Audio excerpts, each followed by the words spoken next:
to introduce our next speaker, architect Pratik Dhanmer, founder of Design Jatra and a socio-architectural practitioner who bridges tradition and modernity through his visionary work. With a profound connection to tradition and a vision for contemporary needs, architect Pratik has redefined the purpose of architecture in rural and urban contexts.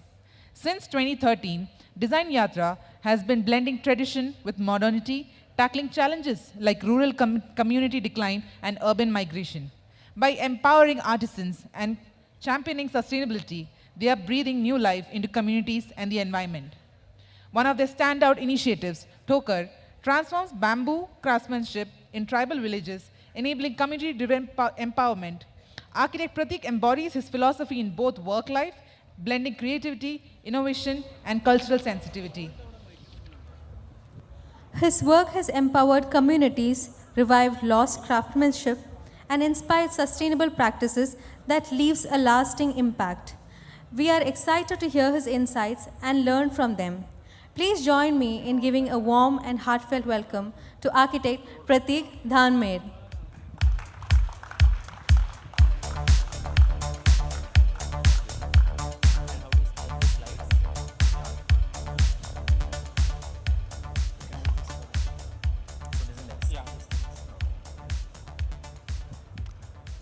Hello everyone.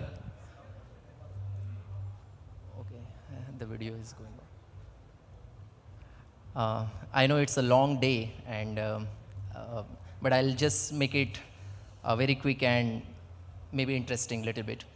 So today, thank you SRC for inviting us on this platform. I'm talking on behalf of my partners as well, architect Shardul Patil and architect Vinita Kaur Chiragia. And this is not something which is, this work belongs to only me, but it's a collective efforts. Today's topic is humanity and society. So I'll start with the quote by Hans Meyers. The architecture is a process of giving form and pattern to the social life of the community. Architecture is not an individual act performed by an artist, architect, and charged with his, her emotions. Building is a collective action. And that's why we call ourselves a collaborative.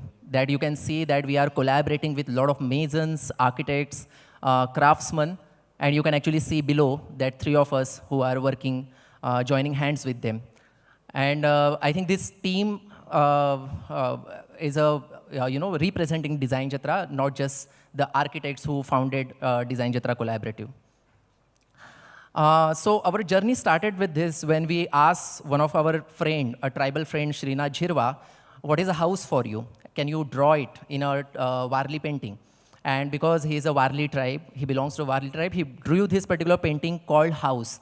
And if you look at the painting, only 10% of the part of this particular painting is house for us, within our definition of the house. But for the tribal person, it is not that. You know, even the river, the fish, the farm, the clouds, they are all part of the house. And the tribal people have very elaborate definition of the house. And through this idea, we started traveling. And of course, we started following a lot of Gandhian as well as the Laurie Baker's philosophy. And we came to this one village, which is called Nagori village. And it's a very interesting story about this particular village. So this village is on a bank of the wetland. And you can see the lake over here. And whenever there is a rain which is happening, the lake is completely filled and a lot of lotus grows. And even the community which is living on the bank of the lake, they do fishing.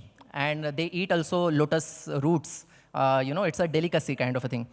Whenever there is a winter happens, the water reduces in the water body, and on the bank of the lake, the grass grows, and it is quite a long grass which grows around 7 to 8 feet. They harvest this grass and make a mat out of it, and they use it as a wall. Okay, so this particular wall called Kudachi Bhinta in Maharashtra. And after that, in summer, there is only mud which is left in the water body, and they have a lot of buffaloes. So buffalo feel very hot in the summertime, so they just go into that mud.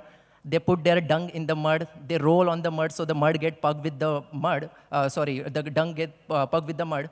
And the people collect that mud and they plaster their walls, those grass walls with that. And So you are actually desilting the water body, and after the rains, again the process starts, and it started growing. The lotus started growing, and the process continues.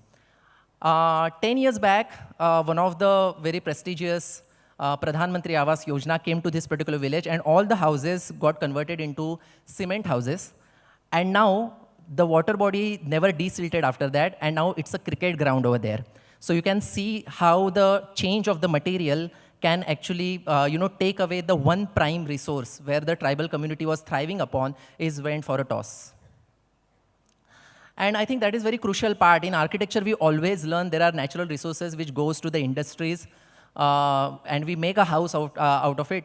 But we never know what happens to those houses when they are not in use. Are they going back to the nature? And somehow, living with the tribal people, the Varli tribe, we understood there is a cyclic process to it. So now I'll tell you another interesting story about this particular house. So this is one of my friend called Sunil Kumbhare. And you can see the central post over there, which is called Devacha Kham, which is a god's pillar. And the interesting part about this Devacha Kham is a wooden pillar which is embedded in the ground. And usually it is directly placed in the ground, so decaying process happens. And sometimes even the termite attack. But again, termites are not like a human, so they take very slow time to eat that particular pole. And it takes around 20 years to go till the center of the bark. And after 20 years, you can actually see the pole, the god's pillar, is sinking in the ground. And that time, what a tribal person do, he dismantle the entire house, he take that Devacha Kham out, and he throw it into the forest and let the termite eat that entire pillar. Then he take one tree from the forest, make the Devacha Kham, the god pillar, he embedded in the ground. He never put any termite solution or insecticide in the ground, and he assembled the entire house. And again he go back to the forest, he plant one tree over there and come back. And usually this process happens before the marriage. Okay? And the marriage happens, then again maybe he'll have a son or something like that.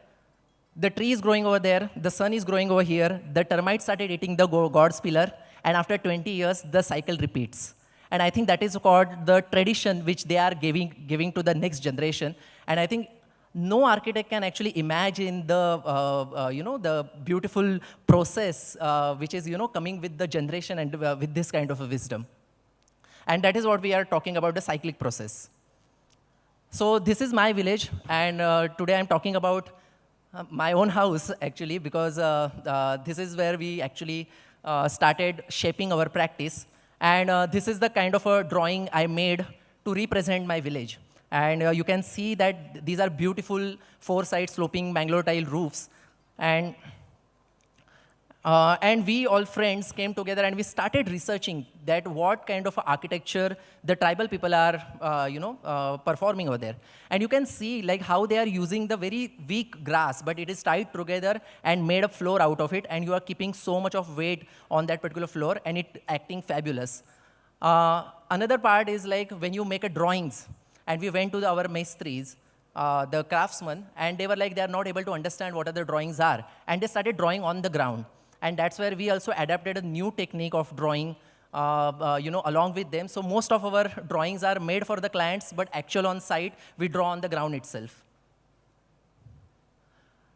So obviously, these are the post-production kind of a drawing, but you can see that Pratik Dhanmer, which is written over there, that's the house. And this is the kind of a village. And what we are trying to understand over here is like we started collecting a lot of traditional knowledge together, and we wanted to represent those knowledge systems in my village. Because for the villagers, I am the person who took education in the city, and I came back to the village. So they always see me on a pedestal. And most of the people who actually come from the city, they build a very huge RCC bungalow in the village as a kind of a thing. So they never felt proud about their own culture that way. And that's why I started, like me as a design jatra, me, Shardul, Vinita decided that we will build a house which is representing their technologies. So we come up with a very simple plan. It is just a square plan, square grid. And not a single span in this particular house is more than 11 feet. Now again, here one of our carpenter came with the philosophy. When I asked them, why you are not having a span more than 11 feet, the carpenter said, for the bigger span, you are cutting bigger trees. So the tree should grow within your lifespan. And that's why if you reduce the span, you are actually reducing the depth of the beams. And that's why we are not using the span which is more than 11 feet. And that is such a beautiful wisdom we got. And then we decided to limit our spans as per their philosophy. And you can see the model, the kind of model we have made over there. Because again, our masons never understood the drawing. So we put the sticks, cheats on those, each member, like how much by how much that particular member is. And we hand over this model to them, and they actually constructed this entire house with these ideas. And the touch of the material. When we bring the soil on the ground on our site, and I asked one of my mason, okay, is this soil good for the construction? You won't believe he took a pinch of soil and he actually put it on his tongue. And then he told you, yeah, this soil is good for construction. And we were like, amazing, like how the construction soil tastes. And we all started taking a pinch on our tongue. But then they actually try to understand the clay content and the silt content through the texture, which is you are feeling on the tongue. And that is like very surprising for us. And also, like you are using a material which is not harming at all to you. Like it is the best taste, I would say. Another thing, a lot of plastic which is coming into the village. So we just thought, okay, let's collect it and put it in the foundation because it will remain there rather than cows eating those kind of plastic. And we started doing the mud foundation. Over here also, Mistri told us, ki, Pratik Dada, the foundation won't work. On the first rain only your house will collapse. And I really got scared because I always rely on their wisdom. And then I went to my structural engineer and I asked, okay, am I making a mistake? And he's like, no, Pratik, you have to first give them that example because they have forgotten the traditional knowledge. Just believe it won't collapse.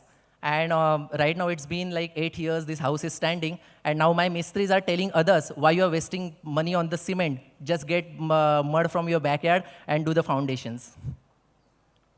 And this is our mason team who really crafted this entire house. There is no, I'm really sorry, there are a lot of partners here for the sponsor, but not a single material is used in this entire house. And you can actually see that how the house came up. And this is the photo where, you know, the next beside my uncle made a bungalow over here. And it is considered as a pakka house, where my house has still got a certificate of kacha house by Gram Panchayat. And I am paying less taxes for the house taxes for this particular house, which is in a way I'm really okay with. And then we have made a kind of a water system, wastewater system, which is actually, we created a filter bed with a lot of canna plants, and we diverted the bathroom water to the garden. And these are like 2017, the house was complete. 2018, with that particular soil water, we grow this. And now my house is not at all visible. It is just emerged into the context. And this is how it is crafted from inside. So again, though we are following certain tribal philosophies to craft this particular house, but again, my family has a modern need because they have spent almost 36 years in Mumbai. And it was a brave decision for them also to shift along with me to the tribal village. And I have to consider their opinions as well. And that's why from inside, we are trying to deal with a lot of modern ideas of making the house. So now, next project is a Terra, amazing clients. Again, they wanted a completely mud home with the local materials, with the local craftsmanship. But again, they had a lot of taste towards a very good architecture.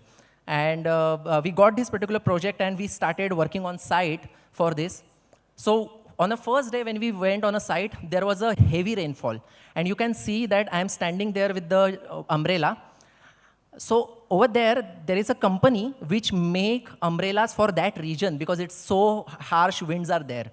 So they are the sturdiest umbrellas which they are making.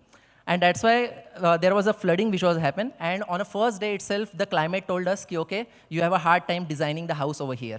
And that too, working with all the natural materials. So that's Shardul and Anuradha. So I put this particular photo over here because they got married just married, and we were working on this particular project. And Anuradha is a landscape architect as well as ecologist. And Anuradha gave us hard time to select the site for our land because it was almost 3 acres of land on the bank of Vaitarana lake. And she was like, you cannot build here, you cannot build here, you cannot build here. And like, where to build then that house? And she's like, no, I spotted one bird over there. It's a habitat for it. I found a very interesting insects over here. That is a habitat for it. And that's how she actually analyzed the entire 3.5 acre land, and she gave us the least concerned spot to build the house. And that's how we actually found the spot, and we built the house over there. So this is how the entire ecology. And we came up with a very simple plan, like 2 side bedrooms. The services went to the back, and so it was a sloping land, almost 30-degree slope. And working with those slope along with the stone and mud mortar was quite a challenge. So we came up with the process where, cut and fill. So we, not a single stone was brought from the outside. We found a lot of stone in the lake itself. So this is the slope. And if you see, the rising sun is on that particular side. So in the morning, you get really good sunlight. But when in the evening, there is a trees and a lot of forest behind, which actually gives a shade. So the sun, which is actually bringing the harsh sunlight, is always putting, we had no concern. And that spot was even good for climatically. And then we started with the construction. It was a stone and mud. And the site started taking shape. It's a complete load-bearing structure. And we use bamboo reinforcement limecrete. Means the beam were casted with the lime and using bamboo. So no cement or no steel is used for this particular construction. And again, working with hands. So a lot of our team, our masons, and we are also involved in the process of constructing it. Even the client was involved, and this is our team who crafted the beautiful timber roof. For the roof, we have used more than 7 species. Again, as an architect, we only know TW, which is teak wood, right? And because of which there is a forest is getting cut down to supply the teak wood to us. And our mason came and is like, why you are wasting money with the teak wood? We just go for a jungly wood, which is fantastic in our region. And we use more than 7 species. So it means when you are consuming biodiversity, you are planting more biodiversity. That's the whole thought process behind it. Even in my house, we have used more than 10 species. In Shardul's house, we have used more than 15 species for constructing the roof. And this is how it started taking shape. And you can see, because of the heavy rainfall, we are having 6 feet of overhang, because the rain was coming from all the direction. And after that, the Anuradha took over the site, and she started crafting the landscape with whatever plants are available on site. And you can actually see the kurdu, which is the flower at the end, which is replicated on the walls itself. And after that, we started working with different IPS, with the cement, IPS with the lime.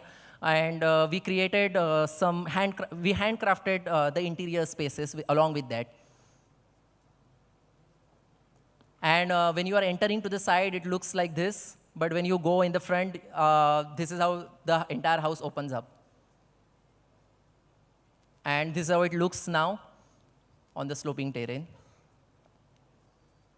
This is the bedroom. And you can see the reed bell system again for the same house, where the bathroom water is diverted to the banana plantation. And the water is get purified through the stretch of 20 meters, and then going back to the nature. This is how it looks from the inside.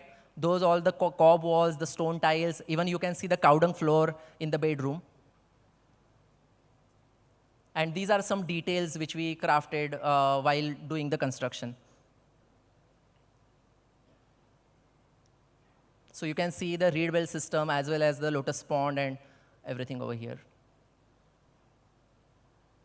And in the evening is really stunning over there. And this is the kind of a space which we get in the evening.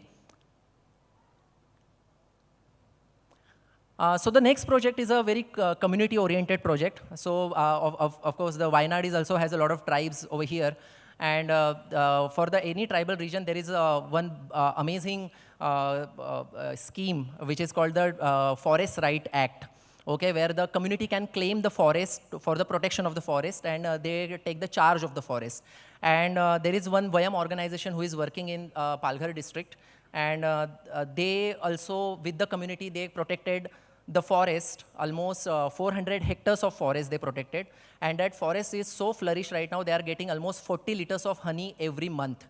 So that is quite a good progress. And you can see that a lot of meetings were used to happen to claim that forest. And that's Milind Thatte, who runs the organization called Vayam. So what villagers did, they made a lot of check dams with whatever the technology they have, and they increased the water content in the forest. And they started planting the native trees in the forest, and that's how they flourished the entire forest. And they started hosting forest food festivals, where the people like us, city people, used to go there, and we used to feast on the food which is they are getting from the forest.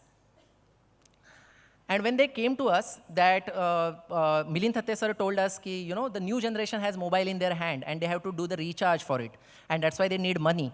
So how we can connect them, and that's why youth is actually going out of the village, so how we can bring them back. And they came up with the idea that they will set up a forest food processing center where they process the food and they will started selling it, and that's how you actually get an income, and youth will be willing to maintain that particular thing. And to set up that forest food processing center, they approached us. And when we went to village, we saw this amazing battalion of technology along with the brick posts. And we had a discussion with the community. So we won't claim that this design is done by Design Chatra, but this is the community which told us that we want this kind of a shape. We were just helping them with the technology, how we can make it technologically sound. And also there was one consultant who was one NGO giving solar panel to them to how we can actually accommodate those solar panel into the design. So all those things, deliberate discussions we had, and we came up with this particular model. And then we started doing construction. We brought the stones, which is hardly 200 meters away from the river. And we started using the local mud. And one of the brick bhatti person donated some bricks to this particular venture. And we started doing, and again, we were very inspired with the Lorry Baker's ideas. And we thought, okay, we'll just replicate those jalis over here. And the best part is, that village came up with the process where each house used to give one person from their family to work on this particular project. And they have to work for free. If somebody is not coming for the project, they have to donate 200 rupees per day. So that was the arrangement was made. And imagine, like, I'm going on a site and there are 50 people standing, and I don't even know what kind of a work to give them. And but somehow they have such a good management. Like, they used to take up the responsibility by themselves and start working on this particular project.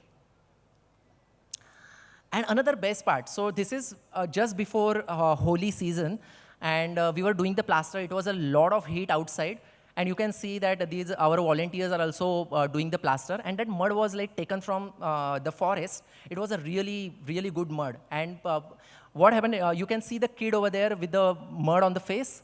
And so she's a daughter of her. And she was crying a lot. And then she took a lump of mud and started putting on her head, on the cheek. And we were asking why you are doing this. And she was like, this mud is like will keep her cool, and she will be like fine with it. And it was very interesting for us. And after that, they started throwing that mud on each other. And then we came to know that, they have this tradition whenever the plastering process going on, and if the Holi is nearby, they just play the Holi with that particular plaster. Imagine cement plaster. So if that would have been the material over there, we could have not possibly play this kind of a, we couldn't have a fun. And after that, we also started throwing those mud on each other. And then in the evening, we went to the river, had a bath, and we could actually see that that material is so good for your skin. And this is how it came up. We put almost 10 kilowatt of a solar plant over there. And now it is providing the electricity to the neighboring houses as well. So all this completely out of grid kind of a village right now. And you can see the kind of a forest which is getting flourished behind. So this is how it looks. It looks very raw, very crude, and you know, we as an architect might not see the kind of a value, aesthetical value in it. But I think the community feels that project belongs to them. They can maintain it with their own whatever the skills are there with them, and that's why this particular crudeness or rawness we maintain with. And now they started doing a lot of processing of like making the leaf plates. They started making, they have a pulverizer where they are taking the oil out of it. And a very interesting part, that the NGO came up with a very limited budget, and they told ki, whatever the fees you require for this particular project, we won't be able to give it. So we said, yeah, that is completely okay. Give whatever the fees which you are able to give. But that community should give us the product which are getting produced in that particular processing center. And that's how we started getting a lot of natural oils, honey every month. And now that deal is over in 2018. If we calculate, honey is, let's say, 1,500 rupees a liter. They are giving me every month. Calculating those all economics, the fees is done. Still, I am getting it. So whenever I visit that place, I am getting some or the other products from the community. This is another project which is done by Selco Foundation. And this is done by Vinita, and particularly Vinita because she is has a very good eye for a detail. And whenever it comes to the kind of women of the society, she can connect well with their daily needs and ideas of the house. And she had a very elaborate process with the community, what kind of houses they need. So it is a combination of Pradhan Mantri Awas Yojana along with the Selco Foundation. So they raised certain funds, and we provided the houses for them. So you can see the initial phase, how the house condition was. And we made hand over this particular house. And now how it is incrementally increasing. Like we allow that particular incrementality while doing the design. And you can see how it is used from inside now. So there is a lot of connect with the outside and inside, as well as we don't use like the chair or table kind of a furniture in the rural part. So whenever we are sitting on the ground, we need that connection with the outside. So that's where the whole idea of the house came. Even how they are using kitchen. So we provided a bay window over there, but the people just put a slabs over there, the kadapa over there, and they started utilizing it as a cupboard, and which was a very interesting detail which we found. Another thing, how they are using it. So there are a lot of women who are widows, and they are run their livelihood from the house. There are students who are they are doing some craft, I think, for the sale. And even this lady who is a rickshaw driver, she is proud, very proud about whatever the house she got. So with this particular thing, we also started working with our village. And one fine day, we just decided we'll make a model of our village and we'll show it to the villagers and what is their reaction is. And obviously, we got a lot of attention through the model. And that is actually Shardul's thesis model. So we are implementing his thesis in our village, actually. So we came up with the idea, there are a lot of youth who can resonate with the kind of work we are doing. And they came one day, they came to us and they're like, okay, Pratik Dada, tell us what we should do in the village. And we were like, okay, let's come together and let's understand how we can actually stay in the village and earn in the village. And that's why we came up with the self-help group idea, which is a Bachat Gat idea. And you must have heard about the women self-help group. Our village has 2 male self-help group. So it's called Saksham self-help group. And with the group, we started mapping the resources of our village. And this is the process where they used to take us to the part of the village, like forest or something, and we used to map it on the Google map. And after that, we had a participatory mapping exercise with them to understand their idea of the village better. And again, they don't understand a paper, so obviously we did it with the rangoli and whatever the resources which are available on the larger scale. And that's how we actually started mapping the resources. And then we had a very elaborate discussions over the DP of the village, like where are the Gauthan areas, where are the Kuran areas, and all those things. And then we came to know that there are 5 major aspects in the development of any Adivasi village, which is Jal, means water, Jungle is forest, Zameen is land, Jan means the people, and Janwar means the cattle or the animals which they are dependent on. And how we can actually come, touch upon all those 5 aspects which was very important for us. And that's how we started even documenting their skill sets, that what all the skill sets they have and how they are surviving on those particular skill sets. And we also involve a lot of architecture college students for the mapping exercise because they are a very good resource. They are very enthusiastic. They can live in any kind of a condition because sometimes we go to the villages, there are hardly any toilets. But still they manage and they are very enthusiastic. And you can see that how along with the community they are making those maps. And then converting that information into the information which the community can understand as well as the layman can understand. So let's say this is the maps, and then how you convert that map into something like the Varli painting, which people can easily resonate with. And with that, the villagers only came up with the ideas, okay, now we have to rebuild the temple, or we have to build a Samaj Mandir in our village. So this is one of the projects where we started this initiative, and again, the entire village came, and they started building their own temple. And after that, we thought that we should involve a lot of experts. So that's Krushi Bhushan Rajendra Bhatt sir, who is a very renowned farmer. And he came and he explained us what is a natural farming. And he actually told tribal people that they need to go back to their traditional farming because that is something which is needed right now. So after that, we started working with the native seeds. And we bring back around 56 native rice varieties to our village, which was lost last 15 years. And we started doing a lot of experimentation with the farming as well, along with the Bachat Gat. Okay. And then we started mapping the skills. So now for the farming initiative, we need a lot of money because we need to buy the equipment. Sometimes we need a tractor or the pump for watering the plant. And then we calculated that we need around 15,000 rupees per year for the farming, community farming. But we are not NGO, we are a profit-making firm, so we cannot take a CSR funding or something like that. And somehow we decided, okay, we will generate our own funds. And how we will generate those funds? So then we came to know that these people have a very good skill with the bamboo. So again, architects obsessed with the stationery. So let's create a stationery for architects. And we started making products like this for the architects. And we started selling. And we got an amazing response from the lot of across the country, rather from some part of Europe as well.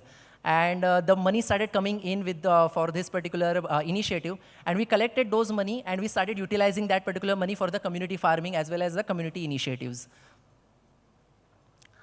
And after that, we started understanding that even though we are living in a sustainable house, our lifestyle has to be sustainable. That's why we went into the farming, we went into the product design. But then we understand that there is another sustainability which is not achieved, which is a sustainability in governance. Because there is a lot of corruption which is happening on the government body, on the Gram Panchayat level.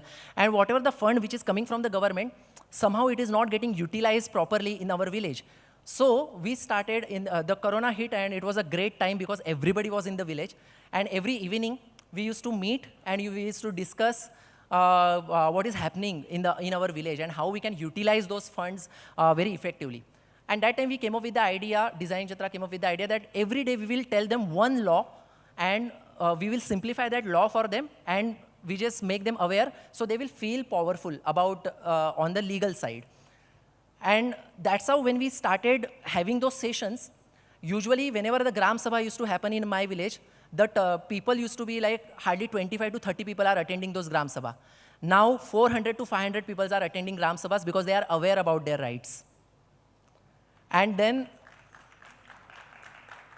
we started doing mapping exercises. We again applied the similar methodology on the government ground as well. So we started making policies on the floor and what kind of a policies should be implemented over there. And again, now they cannot have a Gram Sabha in the room. So Gram Sabha started happening outside because there is a lot of people are turning out. So this is the photo of Gram Sabha.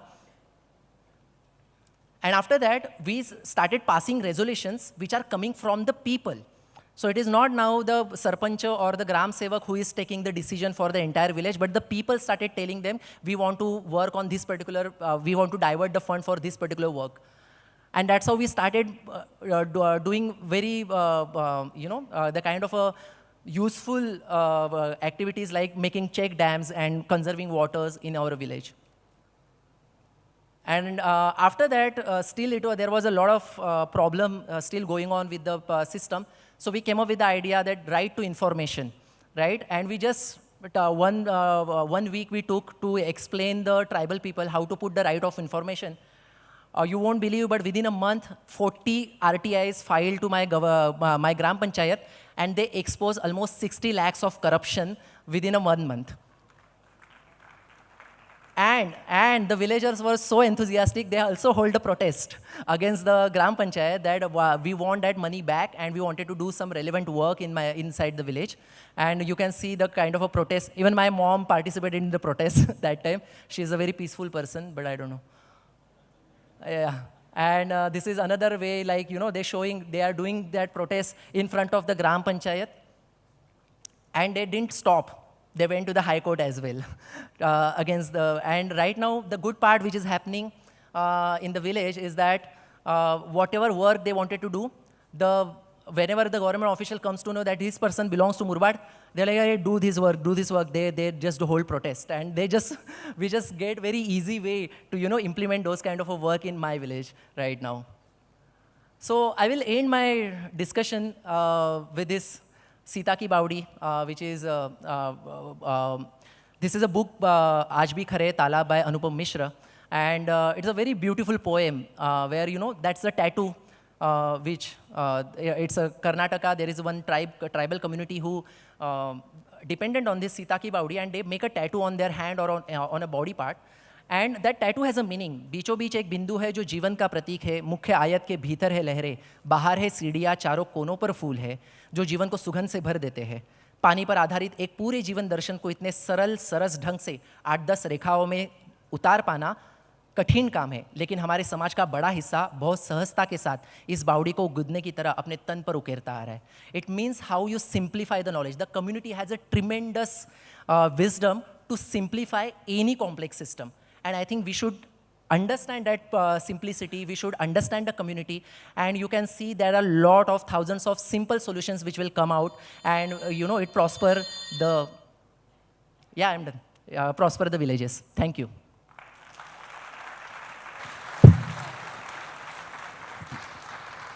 Your presentation is a reminder that best practices can be found in our roots itself, sir. Thank you so much.